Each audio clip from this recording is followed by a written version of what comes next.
welcome. It's Tuesday, March the 17th, a special St. Patrick's Day episode for y'all. It's 9 p.m. here in the DMV. I'm Sam Giacinto. And 6 p.m. here in Los Angeles, I'm Jack Armstrong. Welcome to Tech Talk Live. And today we have a very special guest joining us. Today we're joined by Evan Connell from Sprint Central. He is a software developer with extensive experience designing computer networks. He now focuses on simpler, reliable tech for education and created Sprint Central, an efficient alternative to Windows 10. He also promotes sustainable technology to reduce waste and extend hardware life. Welcome to the show. Thank you. Thank you for having me. It's great to have you. And I noticed the passion of yours has been sustainable technology, right? Which almost sounds like an oxymoron, right? How did your journey in that begin, and where did that passion come from? Okay, so I semi-retired and bought a farm and got bored, and then started being the IT guy for a college up the road. And they lost their funding, so I had $2,000 to set up 30 computers in the classroom. And bought old computers, put fast hard drives in them, installed Linux on them, and got the students up to being able to use Firefox. And the whole room cost me just a little bit over 2,000. I think I put in like 50, 60 bucks my own money. And then realized that because the students were using Linux, they could download a whole lot of stuff. They could learn a lot of things that they weren't learning before.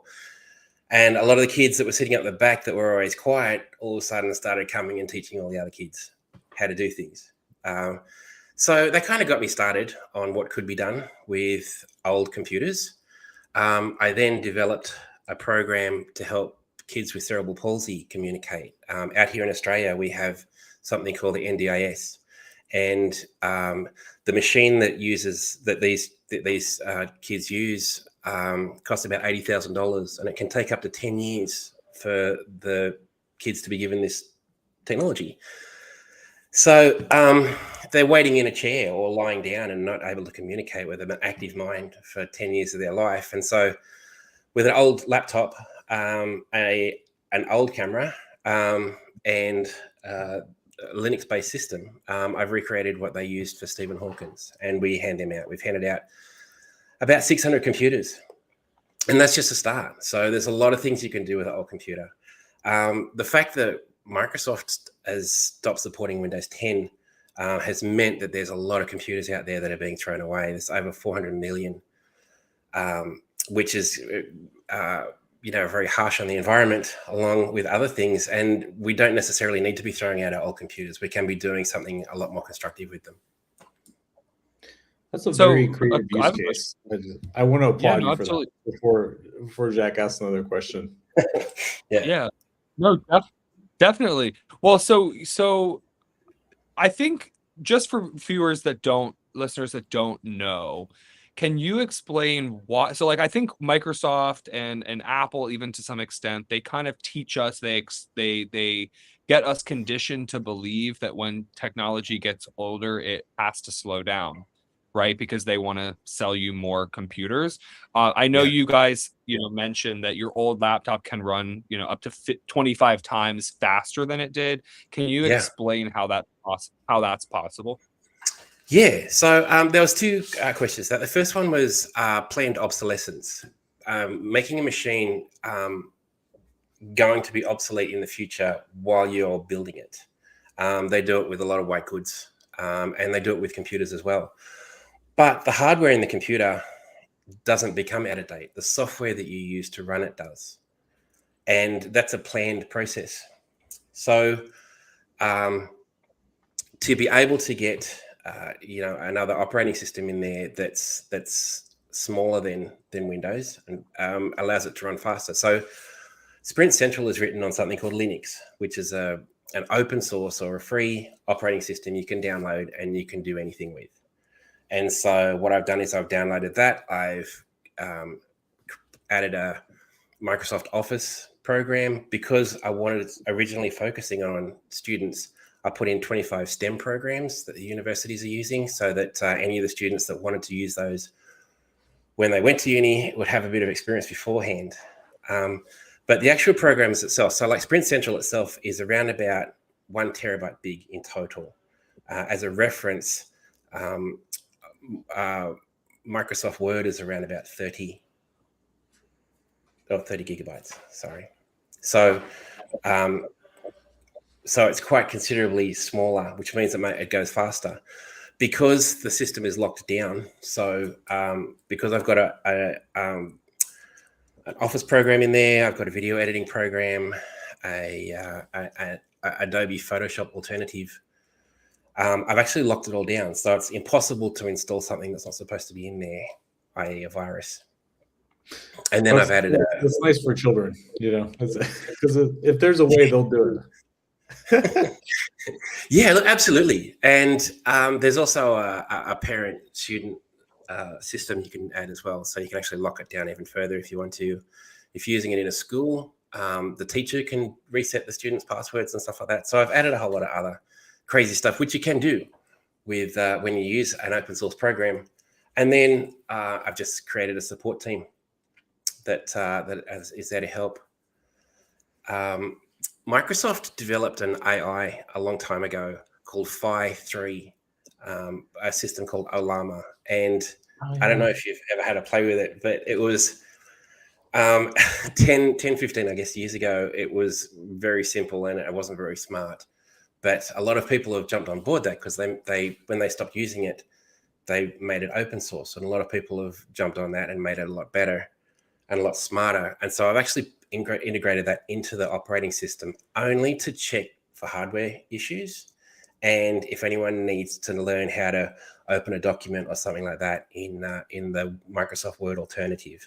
So it doesn't actually help you do things. It doesn't make you feel good or, do a recipe for you. It simply runs your computer and tells you, especially with computers that are quite old, this software can run on computers 20 years. I've tested a computer and it works.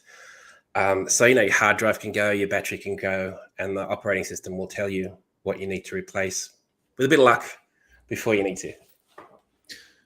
No, it's funny you mentioned that because it sounds like a version of Windows Troubleshooter that actually works. And I don't know if you're familiar, but yeah, it'll run a few, automated checks and then basically, poop out an error that nobody can understand. But in some ways, having a small model to distill what the knowledge base is down to, well, try these 3 steps, Yeah. And if that helps the user accomplish what they want to do, that's a success. And it's already way more useful than, I'm going to open the help on my Mac right now, and honestly, it's probably not going to be like the tips app, it's like, you probably find an error code that you then need to copy and paste into Google, and it would give you a bit of understanding. So I have a question for you. So obviously hardware and software, are typically designed by the same company, right? But this leads to planned obsolescence because clearly they want to sell you something again, right? But if you repurpose, like if you take old technology, so there's a $197 fee annually, right, for Sprint Central software. So theoretically, if you're given an old computer and you want to make it new again, you could use this software to load it. So I guess do you think there's potential in the future to with all various old technologies to kind of say, hey, well, that was originally developed by the hardware was developed by HP or whatever, Google or Apple or Microsoft, and to repurpose it? Is this like a growing trend to prevent not only waste? Like, are there any limitations, because I've always been kind of under the impression that if the software wasn't designed by the team that built the hardware, it's not optimized or something like that. Is that a misconception? Is that a myth? It depends. Most software is either written for the public or written for a specific industry or a specific company. and it's either developed by the whole development team or an individual person that either works with someone or doesn't. So there is programs that won't run on Sprint Central if they're specifically written for Windows. But I have a client that has 25 jewelry stores in Australia, and she had a program written a long time ago, and it runs on Windows 7. And so when she found out that Windows 10 was becoming obsolete, she tried to contact the people. They were no longer around. Somebody else said that they would rewrite the program for her for about 120, 150,000.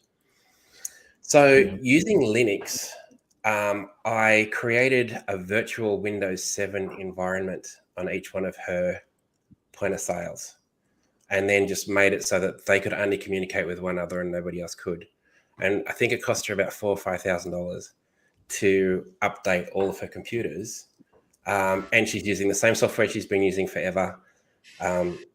I think she'd be in her 70s now. So learning a new learning a new point of sale would be very difficult for her, but she can keep track of all her stores. She can keep track of all her sales.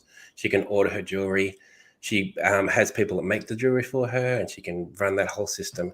And it all runs in a very safe environment in Linux, and it runs exactly like it has been for the last, when did Windows 7 come out?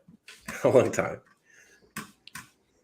That's an interesting point, especially with the POS, because I mean, Costco uses their original. I mean, it's, if it ain't broke, don't fix it, is kind of a saying, right? It's, if it does what it needs to do, security takes a back seat oftentimes. So, and kudos to you for repurposing that in a way that's useful, at least keeping it going and acknowledging the limitations of Windows 7. Yeah.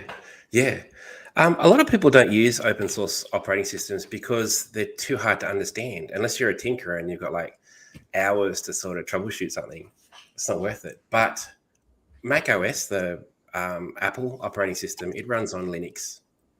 So it runs on the same system that mine does. And it runs fine. They write their software specifically or the operating system specifically for their hardware. So the software is free, but you need to use their hardware. And if you stop, once they stop supporting that operating system, you need to buy everything again. And with Apple, it's very expensive. With Microsoft, I think we've worked out it's around about $15,000. So you'd buy your computer, then you'd have your antivirus on top. You'd buy, I think it's $20, $30 a month for Office. So it works out. It works out quite expensive. Wow. So are there limitations on the hardware like with Intel processors or ARM processors, or can it truly run on any hardware? It can't run on Surface Pro. It can't run on a tablet because they use a different type of operating system. They use, it's different. So there has been some machines that it hasn't run on, but like I said, we've had stuff 20 years old, and it runs fine. Oh wow! So is there anything, that people would need to know? So obviously no tablets, because I would imagine, is that because it's a touch screen too? Can it not take the input from a screen with Linux? So tablets use Android or an Android alternative if you're using an iPad, and it works. It's a sort of like the same software that you'd have on your phone. So the software that you have on your phone is different than what you would have on your computer. I see. Gotcha. Interesting. Okay. So, but it's pretty compatible. If you've got an old laptop from the past 25 years, 20 years, just buy it. And so so you just simply put in the flash drive. You simply just load in the flash drive. Yes. What's the setup? So we had some issues. Just before I go on, if you buy it and it doesn't work, then just send it back and we'll give you your money back. That's no problem at all. Or contact our support people. and they'll be able to help you. It goes through and it checks what sort of processor you have, it checks what sort of hardware you have, and then it installs itself for those resources. So it checks itself while it's installing. The process is you buy it online, and then we email it to you. We mail it to you. You put the thumb drive in, you boot the computer up, and it gives you an example of what the program is. So you can run it straight from the USB if you wish. Then what happens is if you're happy to, you then install it onto your computer, and you don't need the thumb drive anymore. So it's pretty easy. And obviously I'm assuming you would back up your computer like you would do with anything else, right? You back it shows up you how to first. back up. Yeah, we're very specific about making sure that it backs because it will destroy everything on your hard drive and then reinstall everything. So can I just say that finger with the USB thumb drive came from the marketing people. So we had so much trouble. I went through 14 server farms. So for those who don't know, a server farm, you can go to people and go, here's my program. I want people to be able to buy it and then download it. And because lots of people are going to be downloading it at once, then you need a specific type of server setup. So Oracle do it. Lots of people do it. We went through 14 of them, and they started to let us do it. And then when we went to launch, they would say, no, you're not allowed to use our servers. And then I had some universities say that they would help me. And they got emails from Microsoft saying that they'd lose their free software if they tried to and things like that. So it became very crazy. Luckily, we found somebody that used to work in the CD industry, that used to send out CDs on magazines back in the 90s that that will do USBs for us and put them in a pack. And then when you get it, there's a 1, 2, 3 step, and it shows you what to do. And if you get stuck with anything, then you can just use the QR code to jump online, and somebody will help you straight away. We tried to make it as simple as possible. And if you get, and also because of the marketing guy, we give you a holiday if you buy it. If you buy it. We made this deal with this holiday people, and so whether you use it or not, if you send it back or not, you can still.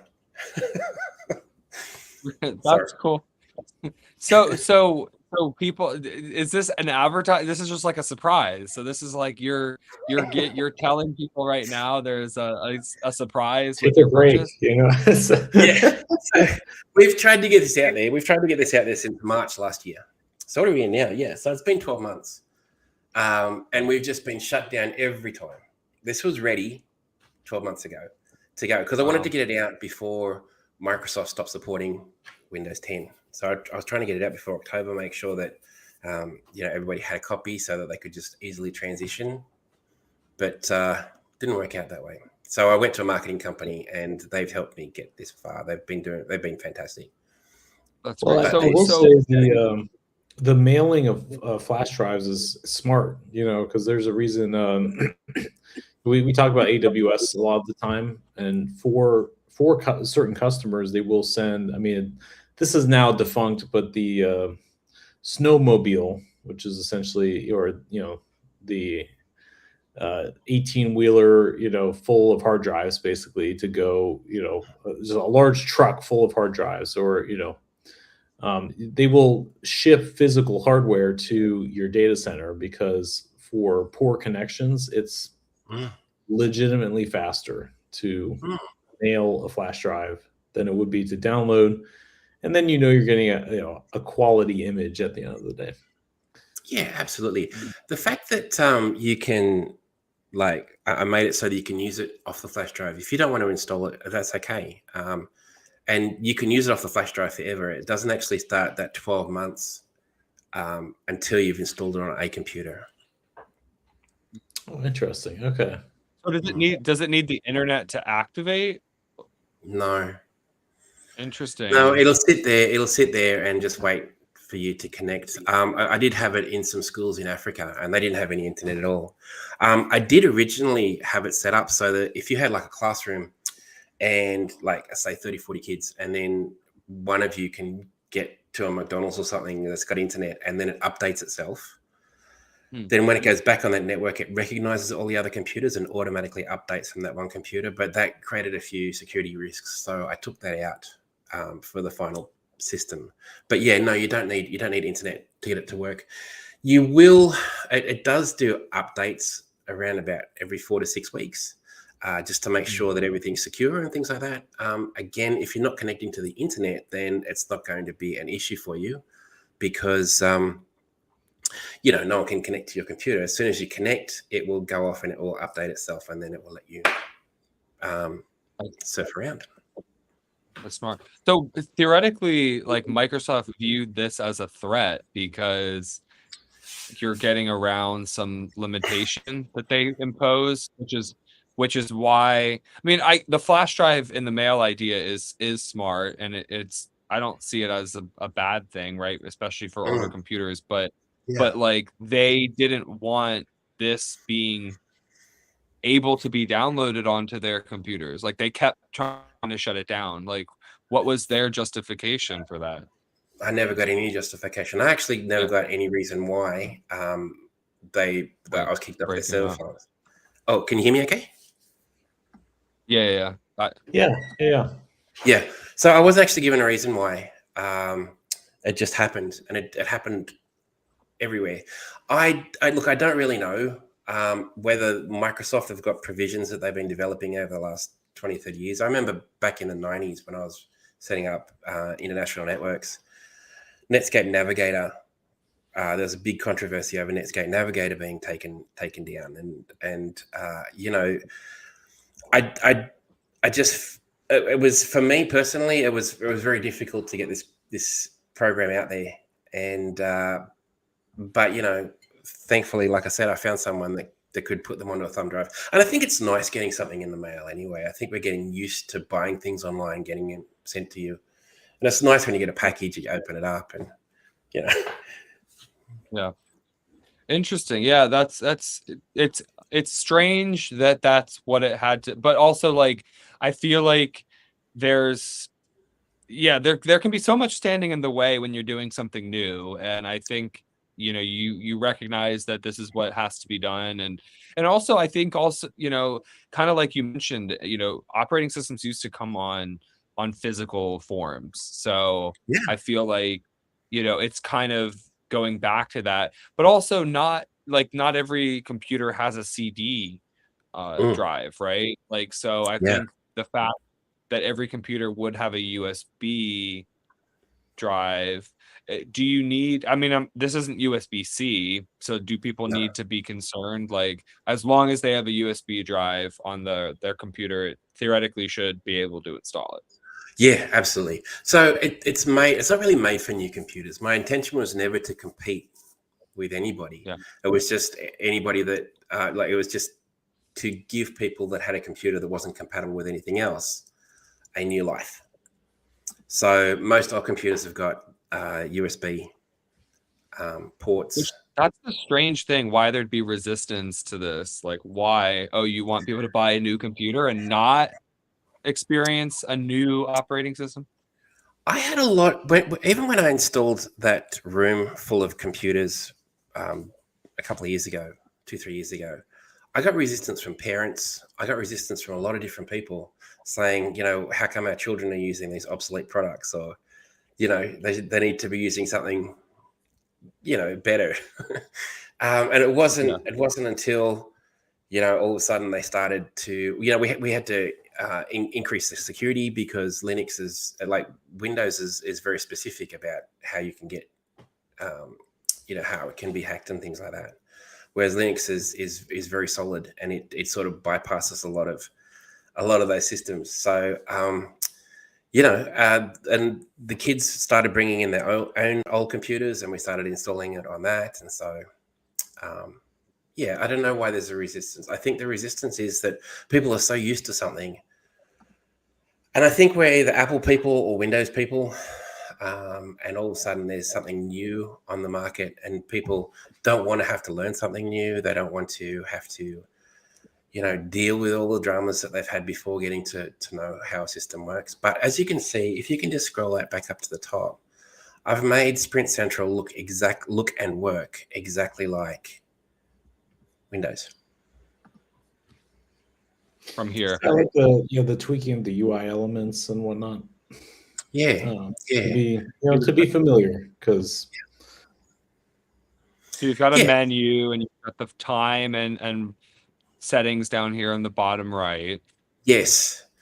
Yeah. And that menu is, if you click the thing on the left, obviously that's a picture, so it's not going to work, but as you click the thing on the left, it opens up, your desktop, and then you have your files. So you have your documents and your, music and pictures. And then next to that, you have the internet. Yeah, it's really cool. It seems, it's nice to have options. And I think, you bring up an excellent point there. Anytime there's something new, there's always people that are slower to adopt, or I guess in this case, like give a new life to something that they already have that they were considering throwing away. Now, I do think if you're doing powerful like video editing, or like there are certain programs, right, that you can't, that older computers just are not capable of doing. So I think it's worth mentioning this, obviously, right? This isn't just going to superpower your computer if your computer isn't capable of running like a very graphic intense like program. But we're talking about Microsoft Word. We're talking about sending an email and browsing the web without bloatware. We're not talking, that stuff you can do with Sprint Central's operating system and not worry about it. But like, you can't run the most recent graphic intense program or game or something, obviously. No. Okay. So we have downloaded Steam on the system, and we have got Steam running very graphical programs on old computers. So especially gamers, they normally buy the best video card they can get they can afford at the time. So that video card is still going to run those games, but because it's not relying on the software to run the hardware, it's actually running the hardware directly onto the operating system. It's going to run faster. So I don't know if you'd be able to run a very graphical game on a 20-year-old computer, but I think, well, from what we've tested, and I've always used like 16 gigabyte video cards, so I can run really high graphic games on a very old computer through Steam. But but it's specifically made. It's specifically made to keep your computer going. If you don't want to change it, if you don't want to go to Windows 11, or even it'll even run on old Apple, because Apple always do great hardware, and it's a shame that they stop supporting their software, because Apple hardware works fantastic. So do you find it works better on an old Mac? Yeah. Okay. Yes. Yeah, and Macs, they're nicer to use. They look nicer. They feel good. The keyboard, I don't know what it is about the keyboard, but the keyboard always seems to work really, really well. I don't know what they do, but it does. Yeah, personally, I like it when people give me an old Apple to put my program on and give to someone. That's cool. That's cool. So, kind of along that vein, I mean, any obviously, other than buying Sprint Central, what are two tips and tricks for our audience before to take away with them tonight, to maybe extend the life of their computer just a little longer? So I would have a look at Ubuntu or Mint. So Linux, Ubuntu is what you use to run web servers and things like that. It's very secure. It works very well. It's open source, so you can download it for free. If you want, they will support it for you. I think it's, off the top of my head, it's about $300 American, but you can see on their website. So if you wanted to download something and have a look, how to play and see if it works, then absolutely. and Mint is the smallest operating system in the world at this point. And so a lot of people, you can run a whole system on a very old thumb drive. I think the whole thing is around about 500 megabytes with the Office alternative. But there's a lot of even if you stick with Windows, there's something called LibreOffice, which is a Microsoft Office alternative. There's Firefox, Thunderbird. Firefox is what you use to. A lot of people use Firefox, but they also make something called Thunderbird, which is what you can use to run your emails. And these programs mean that you're not sending information out from your computer. You don't need the internet to run things. You can run everything off your computer quite well. And they do run a lot faster. You'll see if you download LibreOffice, you can see how fast it runs in comparison to Microsoft. Don't get me wrong, I'm not knocking Microsoft. I'm just saying, if the computer that you have is no longer supported by Microsoft, then there are many, many alternatives. But I'd recommend Ubuntu or Mint. Awesome. And to wrap things up, what is one takeaway you have for the audience? If they were to not remember anything else, is there one thing you want them to walk away with and be like, this is what I want to impart on people, other than getting Sprint Central? There's a lot of that's also a valid takeaway, right? Look, okay, so buy myself away. But if you choose not to, that's okay as well. But don't throw your computer away. There's a lot of people out there doing a lot of very good things with old hardware. In Australia, there's like 77,000 families that can't afford to have computers at home with students that need them. So there's a lot of charity organizations that are asking for old computers. And just remember to take your hard drive out, or there's software out there that will actually, destroy the information on that hardware. Look into that. At the moment, I can't remember the name of it, but don't throw your technology away. I think D-band for hard drives. Yeah. That's D-band will do it. Some people prefer physical destruction.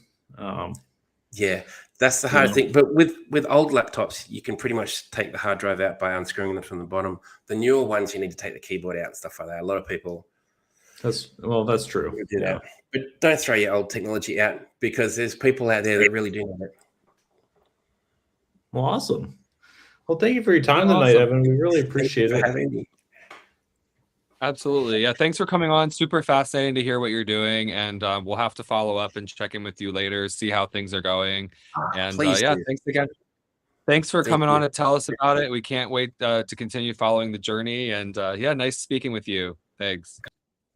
And we're here every Tuesday, 6 p.m. Pacific, 9 p.m. Eastern, and on the web at techtalklive.xyz. So until next time.